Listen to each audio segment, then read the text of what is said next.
The evening air felt colder than usual as Aisha stood silently outside the house that had once been her home. In her hands was a small, worn-out bag, holding a few clothes and the little things she managed to grab.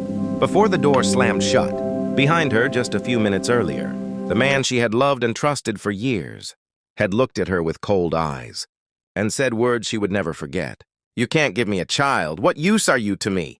Those words still echoed in her mind like a cruel storm. The doctors had told them only a week ago that Aisha could not become a mother.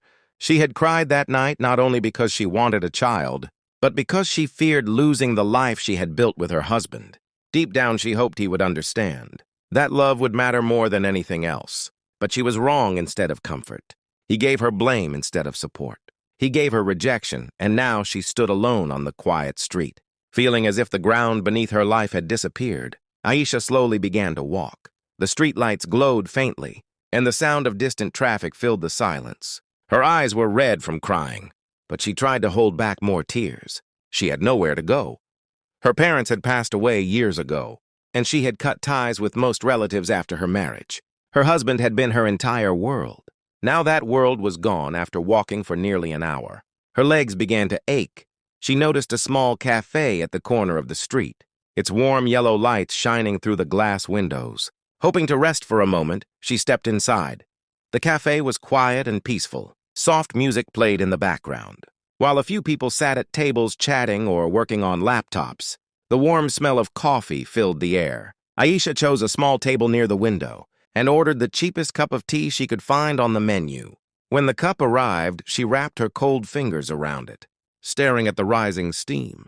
Her mind was full of painful memories. Her wedding day, the promises her husband once made, the dreams they had shared about their future. All of it felt like a cruel illusion now across the cafe. A man sat at a corner table with a young girl beside him. The girl looked about 6 years old, happily drawing something in a small notebook. The man, dressed in a neat suit, seemed to be reading messages on his phone. But after a moment, his attention shifted. He had noticed the woman sitting by the window. There was something about her silence, the sadness in her eyes, and the way she stared at her untouched tea. It was the kind of sadness that could not easily be hidden. The man watched quietly for a few minutes, feeling an unexpected concern. The little girl beside him noticed his gaze and whispered, "Daddy, why does that lady look so sad?" He looked at his daughter and then back at Aisha. "I don't know," he replied softly. But after a moment, he stood up. With calm steps, he walked across the cafe toward the lonely woman sitting by the window.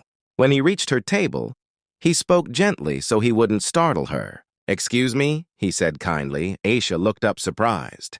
The man gave a small, respectful smile and asked softly, "Are you okay?" Aisha looked up slowly when she heard the gentle voice. Her eyes were still wet, and for a moment she didn't know what to say. The man standing in front of her seemed polite and calm, his expression filled with quiet concern rather than curiosity. "I'm fine," Aisha replied softly, though her trembling voice clearly said otherwise.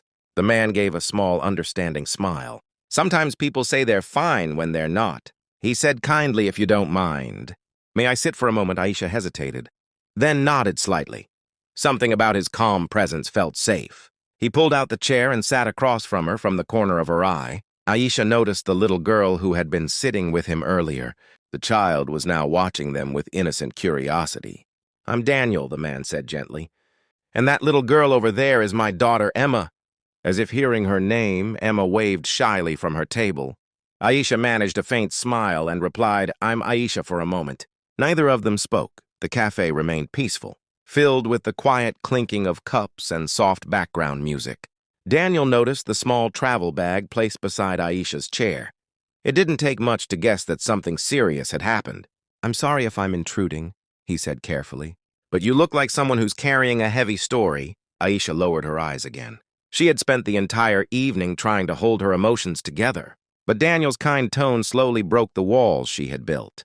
"My husband threw me out today," she whispered. Daniel remained silent, letting her speak without interruption. "The doctors told us last week that I can't have children," she continued, her voice shaking. "He said I was useless to him. Tonight he told me to leave and never come back." The words hung painfully in the air. Daniel's face grew serious. not with pity, but with quiet anger at the cruelty she had endured. "I'm sorry you had to go through that," he said sincerely. Aisha wiped her tears quickly, embarrassed for crying in front of a stranger. "It's strange," she said weakly. "One moment you think you have a life, and the next moment everything disappears." Daniel nodded slowly. "I understand that feeling more than you might think," he said. Aisha looked at him with slight surprise. "My wife passed away 3 years ago," Daniel explained quietly. "A sudden illness.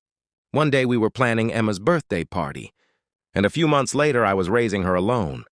Aisha glanced toward the little girl again. Emma was now coloring happily, unaware of the deep conversation happening nearby. Being a single parent and running a company at the same time hasn't been easy. Daniel continued, "But Emma keeps me strong." For a moment, silence returned between them. Then Emma suddenly stood up and walked toward their table. "Holding her drawing, Daddy, look," she said proudly. Daniel smiled and took the paper.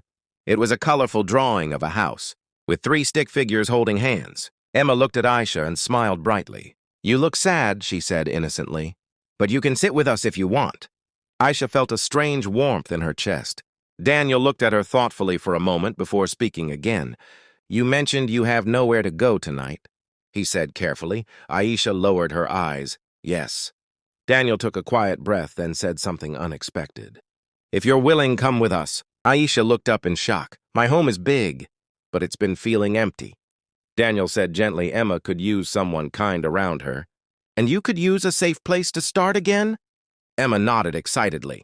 "Yes, come with us," she said happily. Aisha stared at them both, her heart filled with confusion, fear, and a tiny spark of hope. She thought she had lost forever. Aisha sat quietly staring at Daniel and little Emma. The offer sounded almost unreal just a few hours ago. She had been thrown out of her own home like she meant nothing. Now a stranger was offering her a place to stay. Her heart felt confused. I don't know," Aisha said slowly. "You don't even know me." Daniel nodded calmly. "That's true," he replied. "But sometimes you don't need to know everything about someone to recognize that they're in pain." Emma gently placed her drawing on the table in front of Aisha. The picture showed 3 stick figures, standing in front of a colorful house. "This can be you," Emma said with a hopeful smile, pointing at the 3rd figure. Aisha felt her chest tighten with emotion.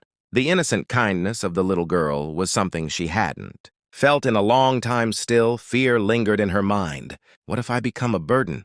she asked quietly. Daniel shook his head. "You won't. I'm not offering charity," he said. "If you stay, you can help around the house and spend time with Emma when I'm busy. I run a company, and sometimes work keeps me away longer than I'd like." Aisha looked at Emma again. The little girl's bright eyes were full of excitement. In that moment, Aisha realized something important. She had lost her home, but maybe life was giving her another chance, one she never expected. After a long pause, she finally spoke. "All right," she said softly, "I'll come, but only for a short time." Emma clapped her hands happily. "Yay!" Daniel smiled warmly, relieved that she had agreed. A short while later, the 3 of them left the cafe together. Outside, the night air felt different now. The same cold wind was blowing, but Aisha no longer felt completely alone. Daniel's car was parked nearby. As they drove through the quiet city streets, Emma chatted cheerfully in the back seat, telling Aisha about her school, her favorite cartoons, and her love for drawing. For the first time that day, Aisha found herself smiling.